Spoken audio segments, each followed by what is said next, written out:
USA Radio News with Chris Barnes. A heat wave blamed for at least 3 deaths over the weekend, expected to finally break today for the people who've been living under that dome of high pressure, which sent temperatures soaring over the weekend from the Midwest to the East Coast. Some relief finally coming today as a front will be moving through, bringing possibly severe thunderstorms across those regions. I believe yes, no doubt about it. That's a top Democrat's response when he was asked if he thinks President Trump is a racist.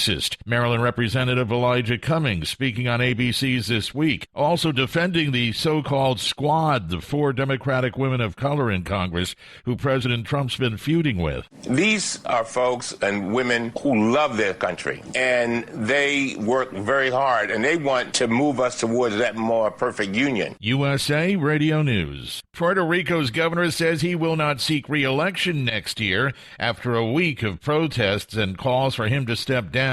Ricardo Rossello says he's going to quit as the head of his new progressive party as well. Protesters have filled the streets of San Juan calling for his resignation over leaked text messages between him and top aides, which ridiculed hurricane victims and other political figures. Thousands of people are expected to attend the 110th NAACP convention, a 5-day event that got started yesterday at the Cobo Center in downtown Detroit. With another Democratic presidential debate around the corner, there are some major politicians who will be speaking at the convention, including Cory Booker and Amy Klobuchar. At the British Open Sunday. And Ireland's Shane Lowry is an Open champion.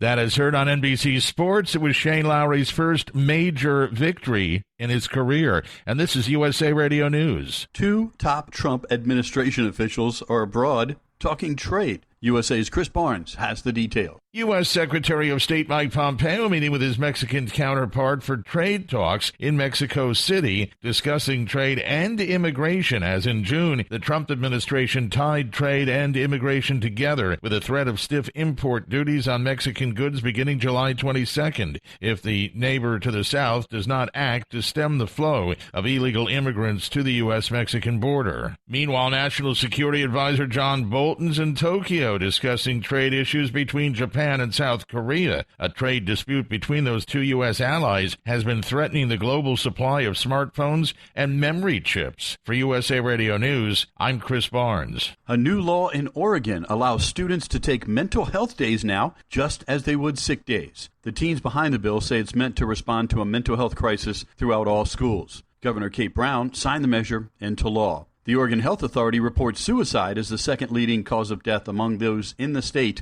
ages 10 to 34. Nearly 17% of 8th graders say they've considered taking their own life within the last 12 months. Haley Hardcastle is an 18-year-old from suburban Sherwood who introduced the bill along with other student leaders. She says it changes the stigma around mental health and encourages kids to be honest with their parents if they're struggling. Listen to us online at usaradio.com. For USA Radio News, I'm John Hunt.